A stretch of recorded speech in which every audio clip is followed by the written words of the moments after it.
Est-ce que Dieu a prédestiné certaines personnes à être sauvées et d'autres pour aller en enfer? La Bible semble dire que oui, mais si c'est vrai, où est la justice là-dedans? Et où est notre libre arbitre? Est-ce qu'un chrétien né de nouveau peut perdre son salut? C'est quoi le blasphème du Saint-Esprit? C'est quoi le péché impardonnable? Qu'est-ce que l'homme pourrait faire pour que Dieu lui refuse son pardon? Bonjour et bienvenue sur cette chaîne pour la vidéo qui va traiter de ces quelques sujets pas toujours faciles à comprendre. Alors je crois tout d'abord que la Bible est la parole de Dieu, qu'elle contient toute la vérité, parce que les auteurs qui ont écrit ces livres ont été inspirés par le Saint-Esprit. Et tous ces sujets que je viens d'évoquer tournent autour de ce sujet qui est la justice de Dieu. Et je trouve que c'est un sujet vraiment fascinant. La justice de Dieu est pour tout le monde un sujet un peu incompréhensible quand même. Les non-croyants ne croient pas en Dieu car ils disent qu'il est impossible que Dieu soit juste. Et en tant que croyant, en tant que chrétien, on ne comprend pas vraiment, on ne comprend pas forcément la justice de Dieu. Alors, par la foi, nous savons que Dieu est assez puissant pour faire justice, mais la comprendre, c'est quand même, il y a une part de mystère. Alors la Bible parle énormément de la justice de Dieu, de la mort de Jésus à la croix et la justice de Dieu. Puis il y a une justice dans la prophétie biblique, une justice dans l'accomplissement de toutes les plaies, beaucoup de choses qui n'ont pas encore été accomplies. Alors on va regarder un petit peu l'aspect prophétique et qu'est-ce que la Bible dit sur le jugement qui va venir sur le monde. Et dans ces prophéties, bien sûr, on va regarder qui est concerné et par quoi. Alors d'habitude, on se limite à parler de deux catégories de personnes. On a d'un côté celui qui est sauvé et de l'autre celui qui n'est pas sauvé, celui qui a la foi ou celui qui ne l'a pas. Et si vous avez entendu parler de calvinisme ou d'arminianisme, ce sont des doctrines que je ne partage pas du tout et on ne va pas étudier ça ici. J'ai commencé à étudier ces doctrines après avoir étudié le sujet moi-même et je ne m'y retrouve pas du tout. Pour tout un tas de raisons, je ne veux pas développer ça dans cette vidéo. Moi, ce qui m'intéresse évidemment, c'est de réconcilier les passages bibliques et trouver ce qui est le plus cohérent et juste, et vous me direz dans vos commentaires si vous êtes d'accord ou pas du tout. Alors, distinguer en deux catégories, c'est ce que tout le monde fait tout le temps. Ce n'est pas toujours faux, mais ça dépend bien de quoi on parle, et il faut être précis. Si on parle de la vie éternelle, du salut, de foi, de prédestination, ce n'est pas la même chose. Et il faut vraiment qu'on rentre dans les détails pour voir. Et nous, on va voir 4 catégories de personnes. Alors, si ça va bien passer, voilà. 4 catégories de personnes. Et je vais me baser donc sur ce schéma-là pour faire 4 parties. Et sur chaque catégorie, il y a beaucoup de choses à dire. Alors, à gauche de l'écran, vous voyez donc A et B, les croyants. Il y a les bons croyants, les mauvais croyants, et j'ai aussi mis les serviteurs fidèles et les mauvais serviteurs. Ça, c'est donc par rapport aux paraboles, on va voir ça. Et à droite, les non-croyants, ceux qui ne connaissent pas Dieu, ceux qui n'ont pas la foi. Et parmi ceux-là, il y a les justes, ceux qui font le bien et ceux qui font le mal.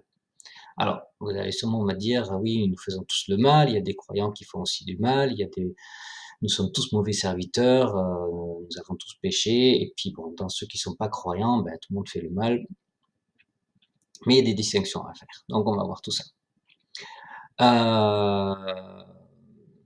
Alors, on va commencer avec la justice de Dieu pour les croyants fidèles. Alors, c'est ce que, si vous êtes croyant, ça devrait être, ça ne devrait pas y avoir trop de nouveau là-dedans, mais je vais quand même reprendre tous ces bases-là pour voir bien de quoi on parle. Donc, c'est la catégorie dont nous, les croyants, nous espérons faire tous partie.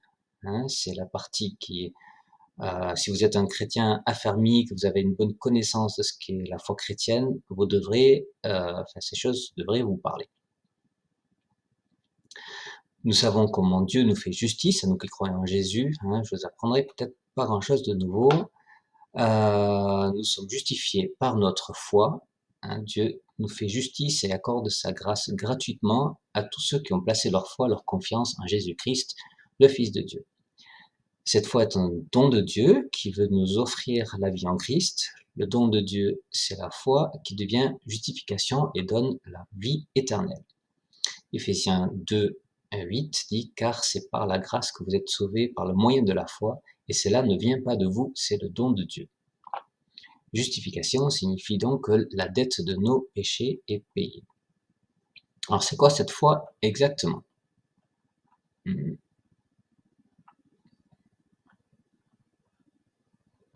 Le brigand sur la croix a compris que Jésus pouvait le sauver.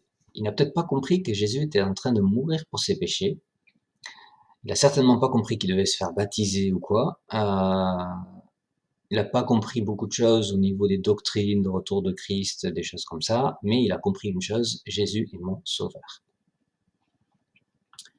Alors, c'est au suivant.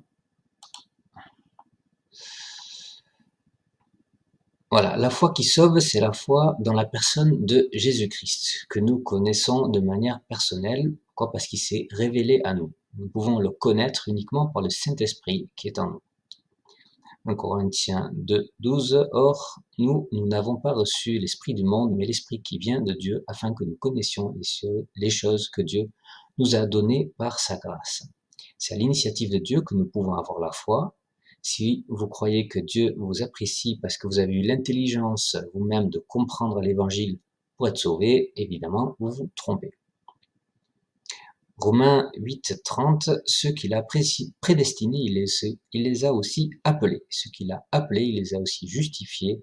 Et ceux qu'il a justifiés, il les a aussi glorifiés. Bon, une suite de choses ici. Ça commence avec la prédestination. Ceux qu'il a prédestinés, il les appelle pour qu'ils soient justifiés. Alors, si vous connaissez Dieu, c'est qu'il vous a prédestiné à le connaître, et la Bible dit prédestiné avant la fondation du monde. C'est pour ça que Paul appelle les chrétiens les élus. Nous sommes les choisis de Dieu. Nous sommes prédestinés, élus de Dieu avant la fondation du monde. Alors, ce qu'il faut comprendre, c'est qu'il n'y a aucun mérite pour nous là-dedans. Nous n'avons aucun sujet de nous glorifier nous-mêmes. Dieu m'a fait cette grâce de se révéler à moi. Pourquoi moi et pourquoi pas quelqu'un d'autre, nous ne le savons pas, on va y revenir plus tard. Si vous êtes croyant, cette grâce est une bonne raison d'être plein de reconnaissance et de joie toute votre vie. Croire, ce n'est pas juste proclamer, c'est connaître Jésus, et connaître Jésus, c'est lui faire confiance et être en communion avec lui. Alors comment pouvons-nous être en communion avec lui? Il nous fait être remplis du Saint-Esprit. La foi, c'est donc avoir le Saint-Esprit qui nous permet d'être en communion, d'être en Christ pour posséder cette vie éternelle, cette grâce que Dieu a voulu nous donner.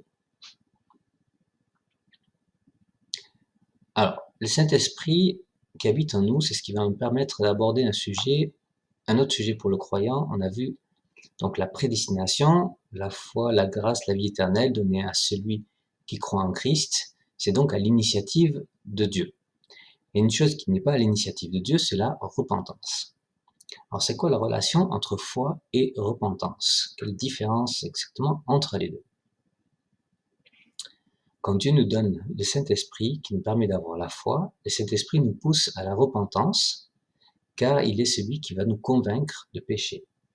La repentance fait immédiatement partie de la nouvelle naissance. Le brigand sur la croix a compris immédiatement qu'il est pécheur. Et il dit, nous recevons ce qu'ont mérité nos crimes. Il a compris qu'il est pécheur. Le Saint-Esprit nous pousse à la repentance, ce qui se fait avec le brigand sur la croix. Il va nous convaincre que nous sommes pécheurs. Alors, le baptême du Saint-Esprit n'est donc pas vraiment à l'initiative de l'homme, mais de Dieu lors de ce moment précis de la conversion.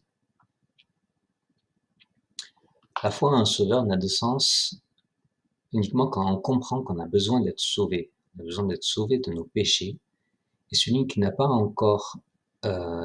pas sauvé a besoin d'une révélation du Saint-Esprit pour pouvoir être né de nouveau et recevoir le Saint-Esprit. Alors, la réponse à cet appel est en théorie l'initiative du croyant, mais quand Dieu appelle, son appel est tellement fort qu'on ne peut pas y résister. Quand Jésus appelle Paul à son service, Paul est en train de le persécuter. Jésus dit, il te serait dur de régimber contre les aiguillons. Et moi, je pense que ça parle donc du fait que Dieu ne va pas le lâcher, il ne va pas pouvoir résister. Dieu a décidé pour Paul que Paul va lui appartenir. Et c'est ce qu'on découvre aussi dans les témoignages de conversion, où les gens ne sont pas forcément d'eux-mêmes tentés de suivre Dieu, ce n'est pas par leur propre intelligence, c'est Dieu qui les attrape par-ci par-là et qui dit « toi maintenant tu vas m'appartenir ». Alors, à part cette première repentance lors de la conversion, il y a aussi un processus de repentance, et c'est pas exactement la même chose. À partir du moment où nous sommes devenus donc le temple du Saint-Esprit, il faut une repentance continuelle. Et là, c'est notre responsabilité. Donc, il y a 3 choses en tout pour la vie du croyant, du croyant, pour demeurer en Christ. Donc 1 Jean 1,9, si nous confessons nos péchés, il y a un si conditionnel, il est fidèle et juste pour nous les pardonner et pour nous purifier de toute iniquité. Il faut aussi produire du fruit digne de la repentance, c'est quand même une condition aussi. Si vous portez beaucoup de fruits, c'est ainsi que mon Père sera glorifié et que vous serez mes disciples. Je ne pense pas qu'on puisse vraiment être disciple si on ne porte pas de fruits. Avec ce passage. Et troisièmement, fuir le péché, donc ça il y a beaucoup de passages, mais j'ai mis 1 Corinthiens 6, 18 à 20, fuyez l'impudicité, ne savez-vous pas que le corps est le temple du Saint-Esprit qui est en vous, que vous avez reçu de Dieu, et que vous ne vous appartenez point à vous-même, car vous avez été rachetés à grand prix.